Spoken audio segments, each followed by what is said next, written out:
ocurría iniciar esta charla recuperando una expresión de Slavoj Žižek, de sus ensayos sobre la violencia, donde él distingue, o mejor dicho, en primer lugar identifica una violencia subjetiva, la cual define como esa que es experimentada como el contraste con un fondo de nivel cero de violencia, digamos. Es decir, la violencia subjetiva es una violencia que se ve como una especie de perturbación de un estado normal y pacífico de las cosas. En contraste con esta primera identificación de una violencia subjetiva, Žižek identifica y define una violencia objetiva que está compuesta a su vez por dos elementos. Una violencia simbólica, que es fácil de entender en términos de esta forma primaria vinculada a las imposiciones de sentido, como por ejemplo las violencias integradas y naturalizadas en nuestro lenguaje cotidiano, y otra que va a llamar violencia sistémica como la consecuencia catastrófica del funcionamiento de nuestros sistemas económicos y políticos. A diferencia de la violencia subjetiva, esta violencia objetiva es invisible, puesto que sostiene la normalidad del nivel cero contra lo que percibimos subjetivamente violento, ¿no? Es una especie de violencia naturalizada, violencia invisible, violencia con la que convivimos cotidianamente. A mí me parecía que en esta definición de la violencia objetiva de Žižek había una interesante conexión entre violencia y visibilidad que me llevaba a conectarlo con otro autor que es un sociólogo italiano, Alberto Melucci, que es un sociólogo ocupado de definir los movimientos sociales y trabajar sobre las emergencias de los conflictos, y que muchas veces observó que cuando surgen los conflictos en las sociedades, estos vienen a ponernos de sobreaviso sobre algo profundo que está pasando y que en principio no lo habíamos percibido en su alcance real o total que tenía. Es decir, cuando surge el conflicto social se nos impone como algo inesperado, algo que no lo habíamos visto, para ponerlo en los términos en los que estamos discutiendo esta noción de violencia en Žižek. Pareciera entonces que esta irrupción del conflicto en ciertas situaciones adviene como una instancia privilegiada y reveladora de un estado de situación de las relaciones sociales que se configuran en nuestra sociedad. Podría repensar la historia del trabajo, sobre todo en el occidente capitalista, a partir de la continua reinvención de las capacidades vitales vueltas mercancías y consecuentemente valga la redundancia, reinvención de los dispositivos y mecanismos a partir de los cuales son canalizadas esas energías vitales en procesos productivos y en procesos de acumulación de capital. As formas de flexibilização, ainda que sejam vendidas como uma necessidade, algo bom para todos, nada mais são do que formas de ampliação da exploração.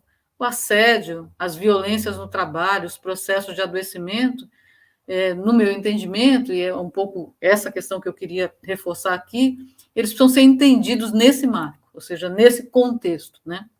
E como que isso tem se expressado no nosso dia a dia, né? Para a gente sair um pouco da abstração, né?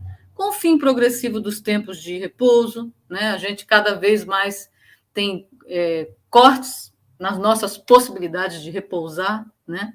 Isso se expressa dentro do local de trabalho, menos tempo para almoço, né? Corte de intervalos, né? Aceleração do tempo de trabalho, enfim.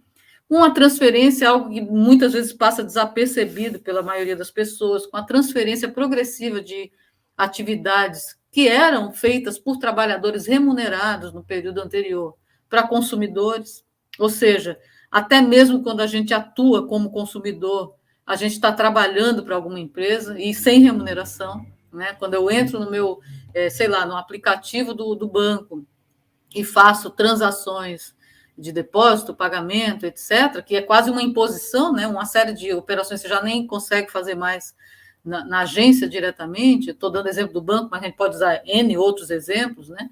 A gente está fazendo o trabalho que antes era feito por um bancário remunerado, né? Que perdeu o seu posto de trabalho, deixou de existir o posto de trabalho dele, porque nós agora, como consumidores, trabalhamos de graça para o banco, ou trabalhamos de graça para a Amazon, ou trabalhamos de graça para tantas outras empresas, né? Enfim, a acentuação significativa da presença de atividades remuneradas no ambiente doméstico, ou seja, essa separação que ainda existia, pelo menos para uma parcela grande da classe trabalhadora, entre o espaço de trabalho e o espaço de casa, foi rompida definitivamente, né? Um número crescente de trabalhadores e trabalhadoras submetidos ao trabalho contingencial, ultra precarizado, ultra flexível, sem nenhum direito, né? E um número crescente de homens e mulheres, de trabalhadoras e trabalhadoras, sobretudo jovens, que a gente pode chamar de sobrantes, né? Ou seja, que não conseguem se inserir no mercado de trabalho em atividades remuneradas. Né? A flexibilização como norma tem se refletido na flexibilização dos vínculos contratuais, na flexibilização das relações de trabalho, né? No caso dos vínculos contratuais, são velhos conhecidos nossos, o trabalho terceirizado, o trabalho autônomo, né? Que na verdade não é tão autônomo, né? Um disfarce para não ter direitos trabalhistas, o trabalho informal, historicamente muito arraigado em países como o Brasil, o trabalho temporário, que não é novo, mas que se ampliou, o trabalho parcial, o estágio que foi convertido em ferramenta de substituição de trabalhador formal, né? Então se incentiva o estágio como uma forma de aprendizado do futuro profissional, do estudante, e, na verdade, boa parte dos estágios são tapa-buraco de contratações que deveriam ser feitas de trabalhadores, e assim se burla, né, o pagamento de direitos, né, a disseminação da figura do PJ, né, do empresário de um só, né, ou seja, o MEI, né, microempresário individual, né, a expressão é uma contradição em si, né, ele é um empresário, mas é só ele, né, ele não emprega ninguém, né. O trabalho intermitente, que é uma inserção feita a partir da contra-reforma trabalhista de 2017 aqui no Brasil, enfim, né, uma série de mudanças, né, inclusive para aqueles que ainda conseguem se manter no trabalho formalizado, né, a instituição de formas de gestão por metas, né, ancoradas em bonificações, ou seja, em mecanismos de remuneração flexível. Vejo como a flexibilidade está presente em todos os momentos, em todos os lugares, né? A meta, além de ser um dispositivo de intensificação do trabalho, de aumento da produtividade, de potencialização de processos de adoecimento, ela está ancorada, porque você tem que convencer o trabalhador que ele precisa trabalhar da forma como ele é levado a trabalhar, uma remuneração flexível, né? Um bônus que ele recebe na medida em que atinge aquela meta, né? E que vai sendo ampliada, né? E ele vai trabalhando cada vez mais para atingir a meta. As avaliações de desempenho, que estão, no geral, muito associadas também à obtenção da meta e da tal remuneração flexível, né? O ranqueamento, muito presente em todos os locais de trabalho, inclusive no trabalho uberizado, né? A concorrência entre trabalhadores, e ancorada numa lógica diferente do período anterior, que não é mais o trabalhador que é especializado em realizar determinada atividade ou tarefa, mas sim um trabalhador polivalente, né? Um trabalhador que é capaz de fazer várias coisas ao mesmo tempo, né? E, obviamente, que o fazer várias coisas ao mesmo tempo, que também é vendido como uma característica positiva da flexibilidade, significa fazer o seu trabalho e o trabalho que era feito anteriormente por outros trabalhadores, né?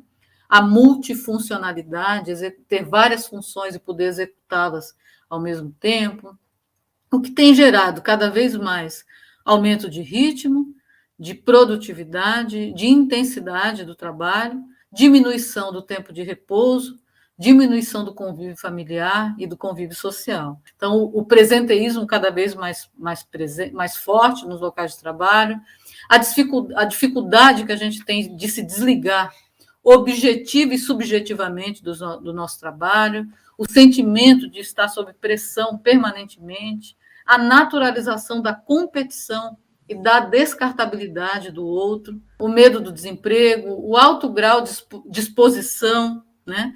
A incompatibilidade entre o que é exigido da gente e o tempo social do nosso corpo, ou seja, do que a gente aguenta fazer, né? A falta de amparo dos demais colegas e a desestruturação das formas coletivas de resistência, ou seja, o que isso tem gerado, né? O Christophe Dejoux vai usar uma expressão que me agrada muito, que é a ideia de que tem gerado um profundo esgarçamento do viver junto, né? Ou seja, uma degradação do viver junto e uma profunda solidão, né? Uma solidão que tem como base uma ilusão vendida pelo neoliberalismo, né, de que o trabalho se realiza na individualidade, né? Mas que, na verdade, não, né? E que as pessoas, quando descobrem isso, elas estão adoecidas, né? Os processos de precarização do trabalho não caminham dissociados de um processo profundo de precarização social. Ou seja, quando a gente está falando de precarização social, a gente está falando de mudanças que não são pontuais, né? São mudanças que comprometem as gerações futuras, né? Ou seja, comprometem as gerações futuras pelas condições degradantes de trabalho geradas, pela redução dos direitos e do acesso a esses direitos, pela mercantilização e instrumentalização da educação, enfim, um conjunto de medidas que a gente ou reage a elas, ou resiste a elas, ou tenta mudar o curso dessa história, ou vamos pagar muito caro, já estamos pagando muito caro por isso, inclusive com a nossa saúde, e deixaremos um legado de profunda barbárie, né, para gerações futuras. A gente tem visto o adoecimento de profissionais da educação em duas frentes, né? Um adoecimento que é um adoecimento do medo, né, de voltar para a escola sem ter tomado as 2 doses da vacina, ser obrigado a voltar para a escola antes da vacina, o risco, né, saber que a escola não cumpre os protocolos sanitários, que não tem ventilação adequada, que é muito difícil fazer isso com as crianças, essa sanfona, né? Uma pessoa está contaminada, fecha a sala, fecha a escola, 14 dias depois volta. Então, isso tem gerado muito receio, muito medo, e um adoecimento que pode ser o adoecimento da Covid, mas é um adoecimento do medo, né? E em relação ao trabalho. E a gente tem visto um adoecimento também frequente, que é fazer um trabalho educativo que as pessoas não reconhecem sentido, né? Que você não consegue reconhecer um retorno, né? Não consegue verificar um retorno, ver um retorno do ponto de vista dos estudantes, da aprendizado, e um volume de trabalho burocrático que nos faz crer que o nosso trabalho é justamente dar conta desse trabalho burocrático. Neste contexto, a categoria também tem vislumbrado processos governamentais de retirada de direitos. Saiu uma normatização de ampliar o número de alunos por sala de aula, então também a gente vive um contexto que isso também diz respeito ao mundo do trabalho, né? Que é como a gente se relaciona com a organização do nosso trabalho, e num contexto tão difícil, a gente também tem que dar conta de uma série de enfrentamentos aí com novas medidas.